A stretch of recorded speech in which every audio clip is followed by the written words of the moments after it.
just cool to come to a place where stuff like this hasn't been disturbed. Cheers, Ted. Cheers, buddy.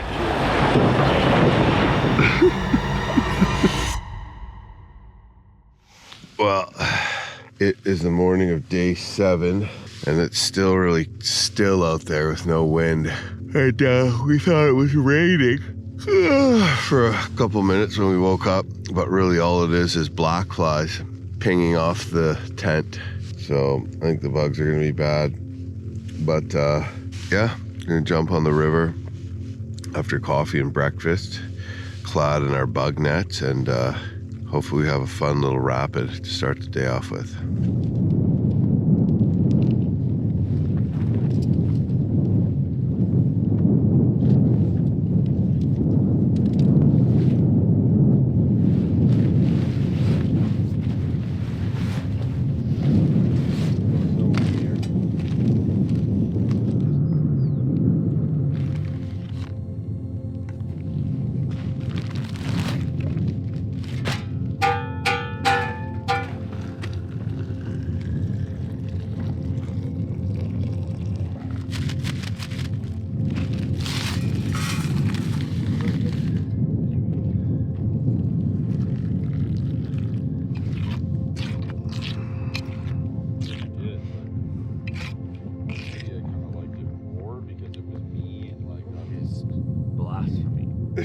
Even though all my chores were done for the day.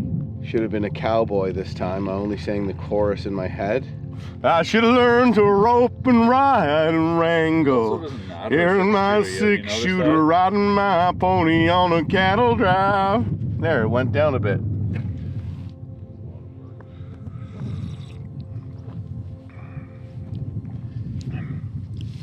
Well, Ted's cooking up a little fish. I caught a little tiny, like, brook trout sized laker, and it hit my, like, enormous dinner plate spoon and was immediately dispatched. So we decided to keep it and eat it. So yeah, breakfast today, the standard oatmeal, ready crisp bacon, or at least the grocery store brand. And now we have some trout, had a couple fruit source bars. It's hot, probably already about, I don't know, 10 o'clock because we slept in, but it doesn't matter so much here because it never really gets dark. So it matters more if we get it done and like to us thinking that it's a problem. But like as long as like our days we get done what we're doing. What does suck is baking in the tent in the morning though. Right, you know? It does. That's my share of the trout. This one was cooked up the way I love to do small trout, little slices in the outside, which I think is actually like a Turkish thing. Mini trout for breakfast. Yeah, and Old Bay seasoning, which is just about my favorite. Ted and I here just packed up camp. Delicious breakfast. You know, we had our coffees, oatmeal, but a nice little morsel of trout too. Took down the tent and all the other camp chores. And we're about to hop in the canoes and start going. We have a short portage right off the hop, and we're just doing the math, going over our maps together, what we have. We do have some notes. Oftentimes I don't travel with notes, neither of us do, and sometimes that's just intentional because I want to just see things sort of the way that the explorers saw them, without any like points or whatever from other people. But you know, when you're in the Arctic, someone else has done it, it's probably a smart idea and it does save time. So we've gone ahead and used some river notes for this journey from someone that's traveled this river before and marked, hey, we found the portage to be best on the left, or we ran this one, or we didn't run this one. Hey, we found an Inuit historical site here, that kind of thing. Yeah, so we're just gonna do the last few things here to pack up, head down to the canoes and jump on the water and start going. But yeah, this site worked out to be pretty good. Bit of a trek to get up here. We walked over multiple trails where caribou have just migrated right through here. It looked like hundreds of caribou came right through this area.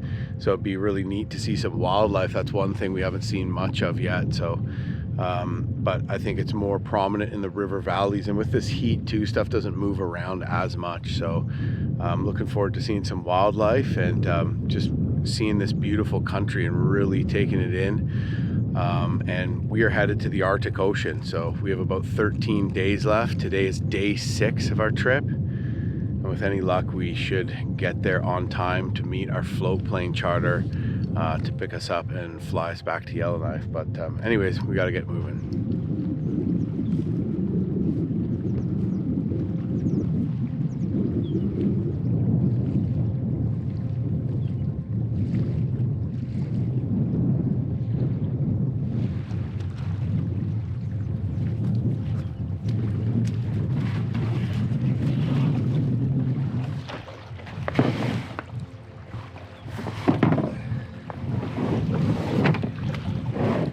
Okay, we are on the water, day 6.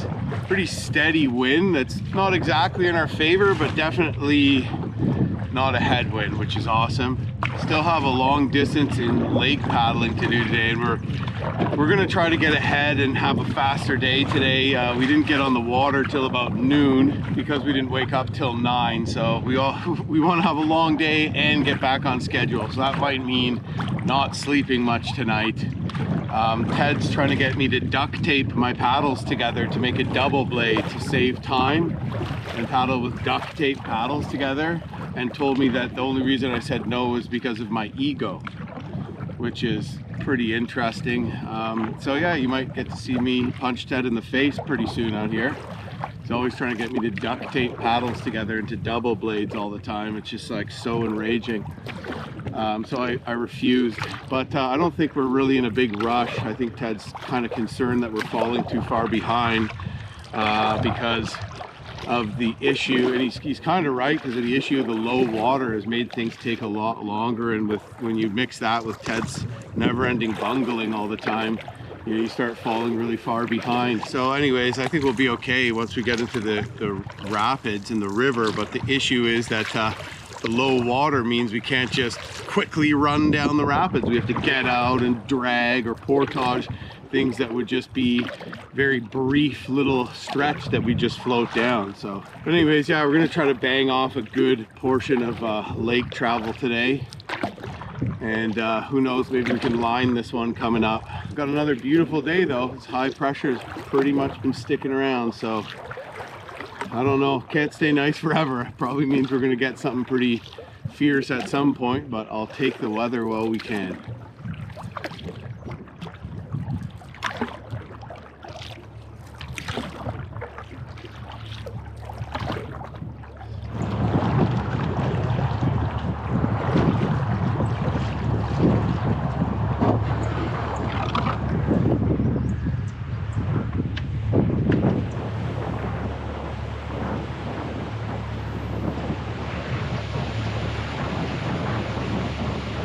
Yeah, like this might almost have just been faster to start portaging, dude. Look at this. You know?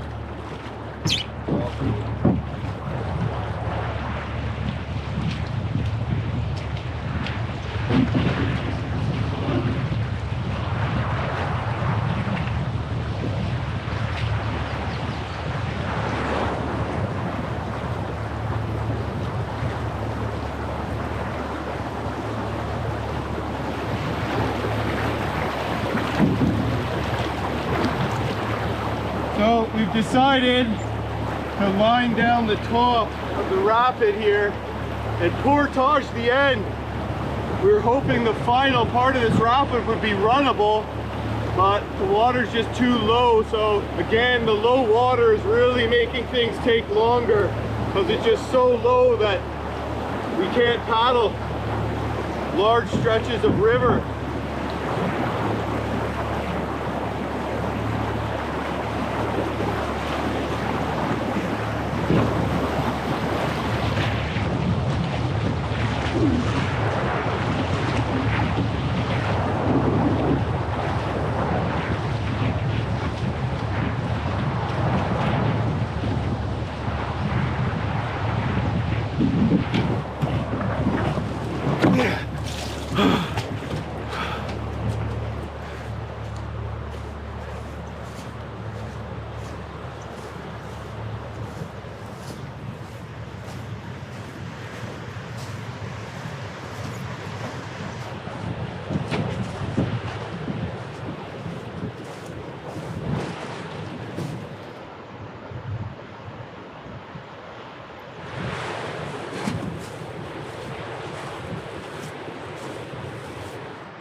Oh man, this is another low water stretch right after this portage. Looks like we're gonna have to wade down this too, man. Bummer.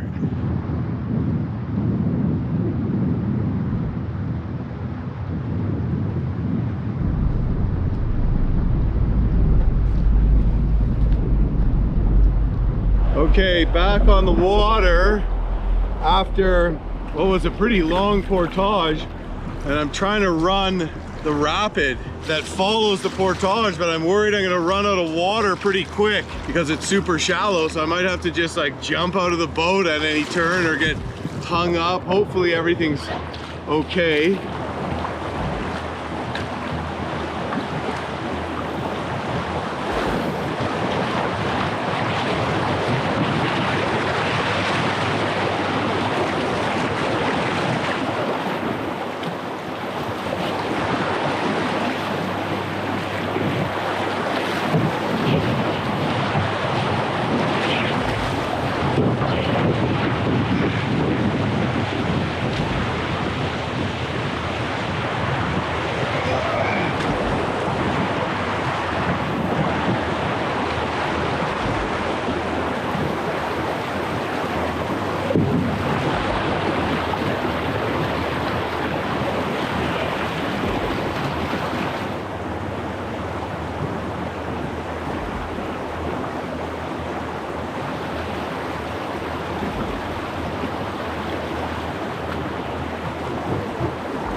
Well, that was an SHIT show. The end, there's just no water left. And Water's like nice. yeah, we had to just basically pick up and carry inch by inch to make it down. Crazy. But we're on the next lake. This is the widest lake of all of them. Beautiful clear water as usual.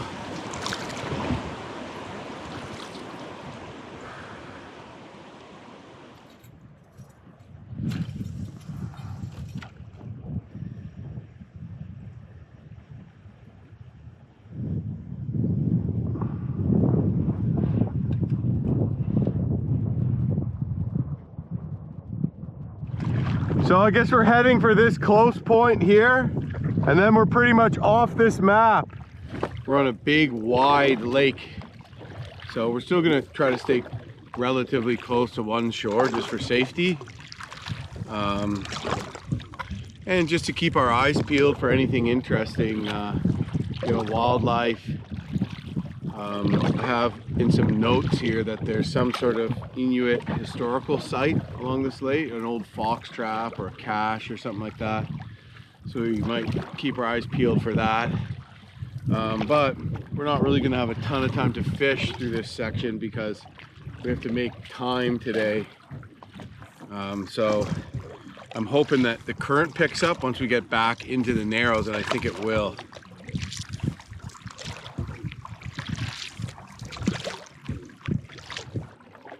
So me and Ted have decided to cut off a massive bay on this very wide lake, the widest headwater lake of the Hood River. You know, it almost feels like we're just paddling down the middle of the lake, basically.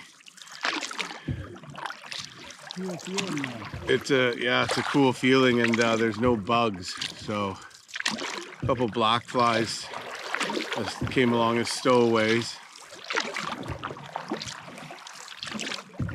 Well, we're just cruising along here, and we just saw all these fish tails, like a ton of lake trout were all feeding right at the top of the water.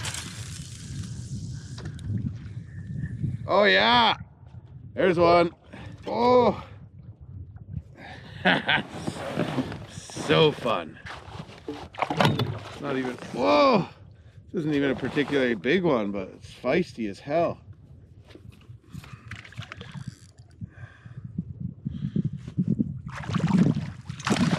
Bam! Landed me a laker. I'm coming from the rain. Clouds and misty morning. Oh. Stay, stay. Stay, bad boy.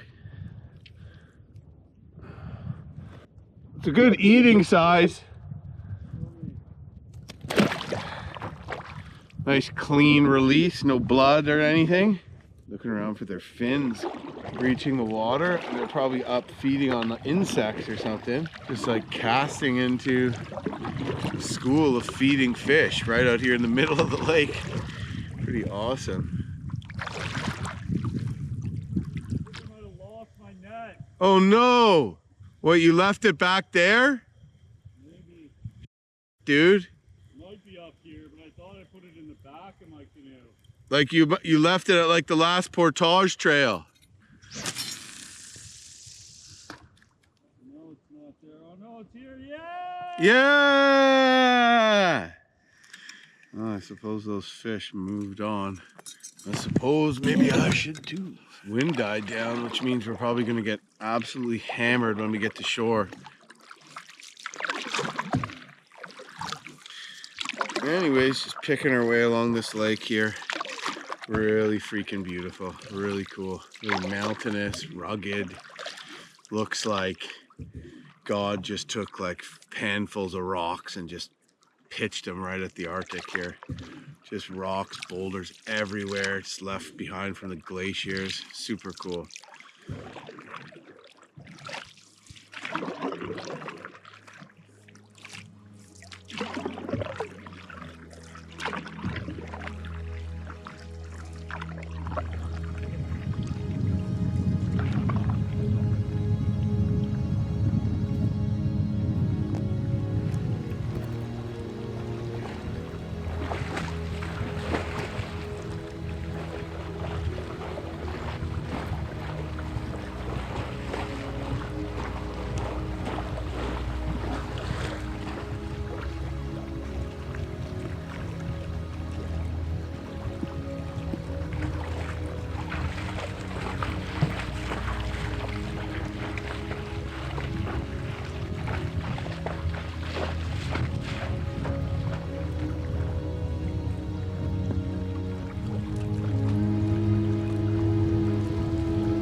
That was really cool. We saw some lake trout feeding, and I took a cast into the group and sight fish, caught a nice one, and then Ted had a feeling like something was staring at him.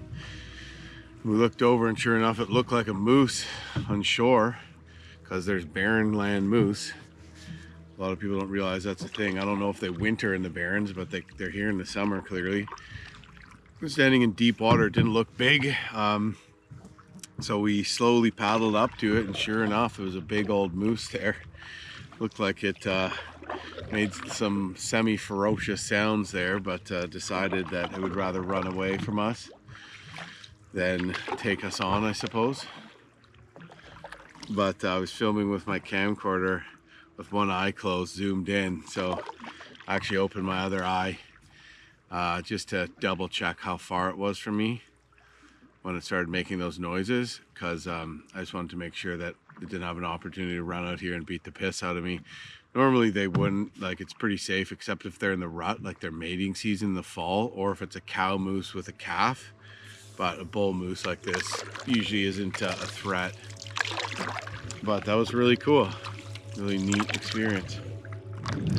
Well, we just pulled over at the side of this lake, and we're gonna go search for an Inuit historical site, potentially an old stone fox trap and a cave that might have been used for shelter or to cache food and whatnot. So this was built by Inuit people traveling on the land. I don't know how long ago. Could be 400 years ago, could be 100 years ago, but very cool, and it hasn't been disturbed much, but it's very likely a food cache. You can see these two large rocks at the bottom with flat rocks placed on top, and you can just, there's a lot of space in there to store food, and then a bunch of heavy rocks on top, so it's very hard for things to remove them. And then these rocks in the front here, they would lean up against the entrance when more rocks would be placed in the way of those. And if they couldn't carry everything back with them, they preserve the food, cache it here, then they know there'd be a good chance it'd still be there when they're traveling up this way, and they could plan accordingly or come back and get it when they have more people or a bigger dog team or whatnot. One of the cool things about doing trips in the Arctic is that Inuit people were living close to the land much more into the recent future. So their knowledge of the land and all that is really extensive. And it's just so cool to see things like this that were left by people who passed this way before us, traveling by similar means, albeit without, you know, GPS devices and composite canoes and all that kind of stuff. But it really puts you right in their footsteps and connects you with that history. And it's pretty powerful to imagine someone here building this so many years ago and it's still just being untouched like this. So pretty special. So they have that right above this cave. So you think people sleep in here? I imagine you threw down a few skins there where it opened up. Nice and cool in here. Now you see this rock placed by the door here would perfectly fit in the door there. And other rocks would have been used to seal it up. Just cool to come to a place where stuff like this hasn't been disturbed, because there's just not the people coming in and taking things from it or not knowing what it is and, you know, that kind of stuff. So just lack of people, and whatever people do travel the land here, respectful, and we have something that's relatively untouched for 100 years. It really gives you a window into the lives of those people of the far north and how they lived. Yeah, so I climbed in the cave and it was really cool. I saw some caribou antlers and other bone fragments that looked like they'd been there for a very long time. And in the Arctic temperature and in a place like that, those things are going to take extremely long to decompose. So they could be left in there for hundreds of years. Maybe, you know, the meat was taken and eaten, the antlers were left, or maybe the meat, whatever, the people couldn't come back and get it or died or whatever. So yeah, I'm guessing the caribou migration came through here at one time. It certainly looks like a place caribou would migrate through, but and they're ambushed and taken in large numbers, and the meat was dried or preserved as best as possible if it was you know, not in the winter, and the meat was cached here. My guess is that these rocks have all been chosen and fit almost perfectly to fill this gap up. So I think this would have also been used as a cache space right down in these cool rocks here and protected from animals and birds.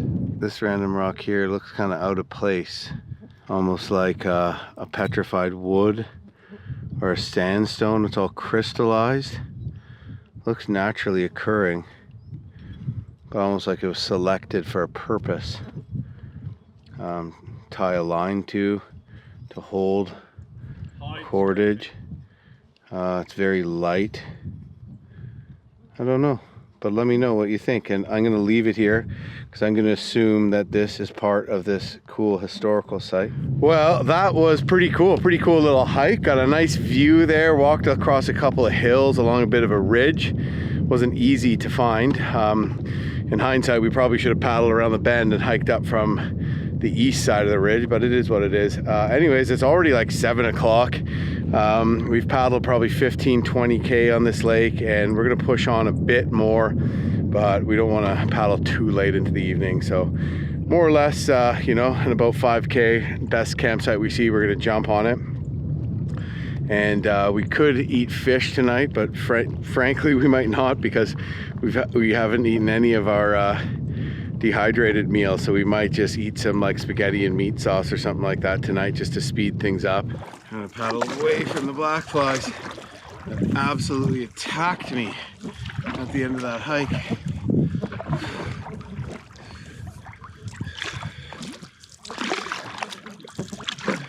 keep my muskol in the little flap of my backpack.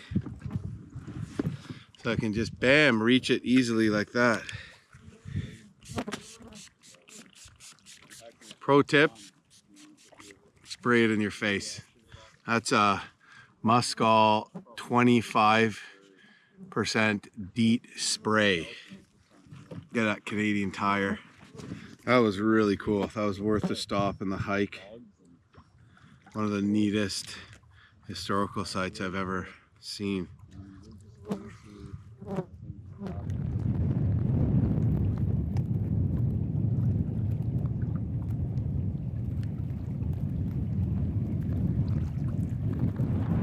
Well,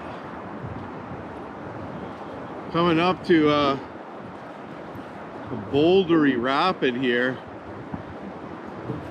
Looks pretty sketchy.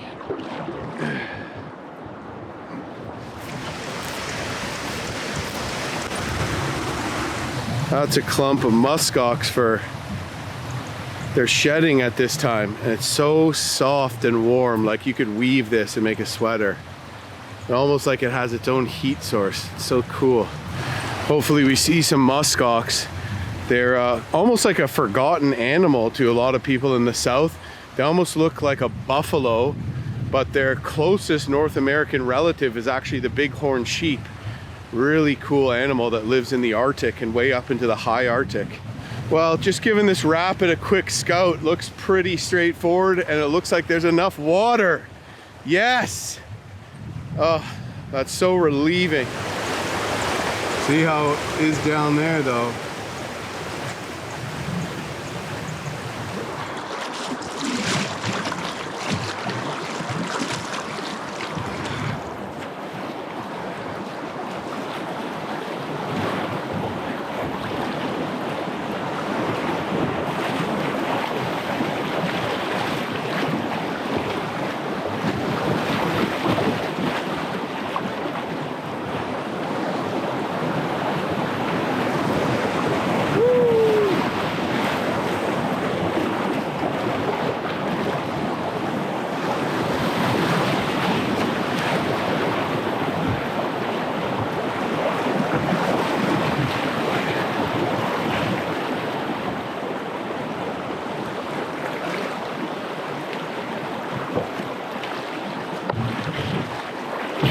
Oh,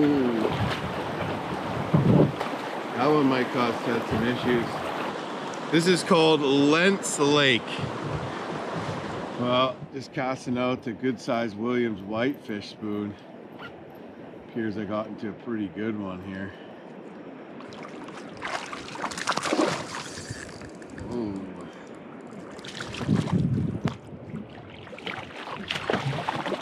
Yeah. Oh, oh, oh.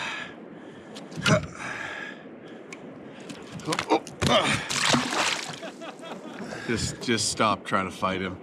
I didn't want to get my finger up in their gills, but you don't need to touch the gill plate, but if you just get it right at the front, you can do it without harming them. But anyways, good fish. This is fucking uncomfortable. Needed a break. So we have about 6K to make it to the area we want to camp.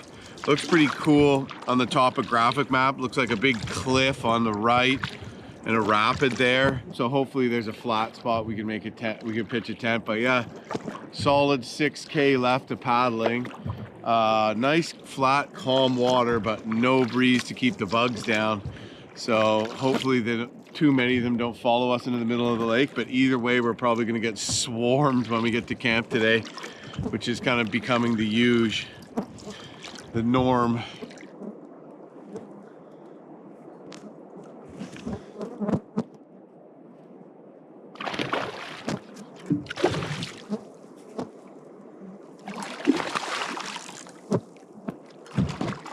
I love how we think these fish are small. Like by small, like 4 pounds. Using this Williams whitefish spoon here. Seems to do the trick. Me and Ted lost about 3 of these already. So I have other William spoons, but we're down to our last whitefish.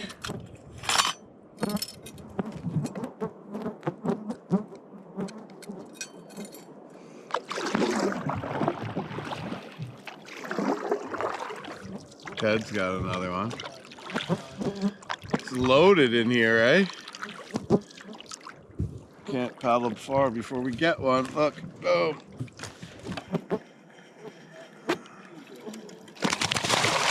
Oh, you soaked me, you bastard. Oh, got off. Wow, it's so beautiful out right now. This is the first time it's been just dead calm.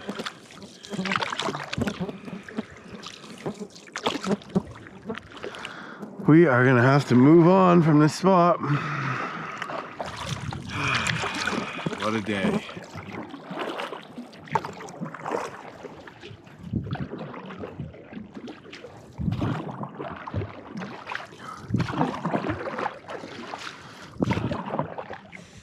Looks like an Arctic loon up there. They have yellow bills. And there's just lake trout feeding in the water all around me. Looks like they're eating black flies and stuff off the surface.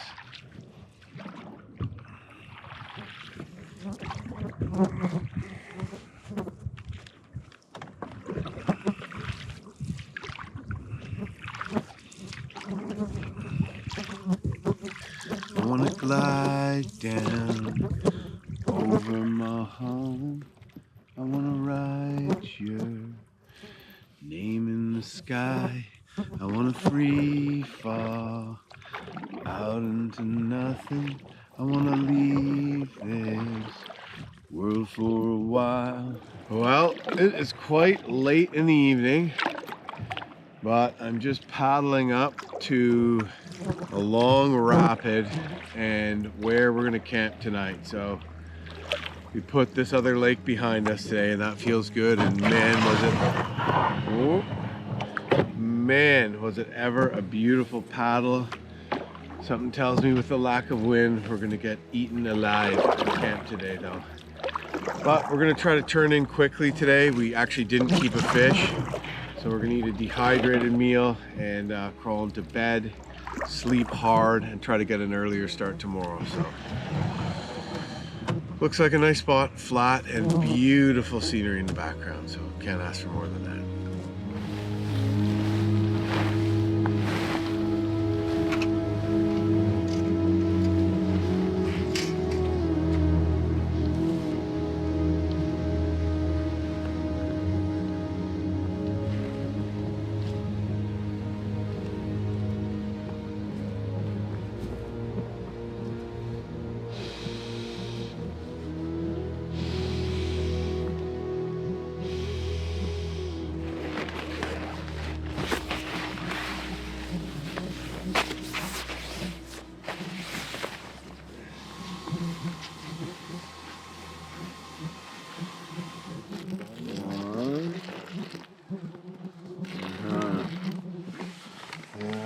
Getting in.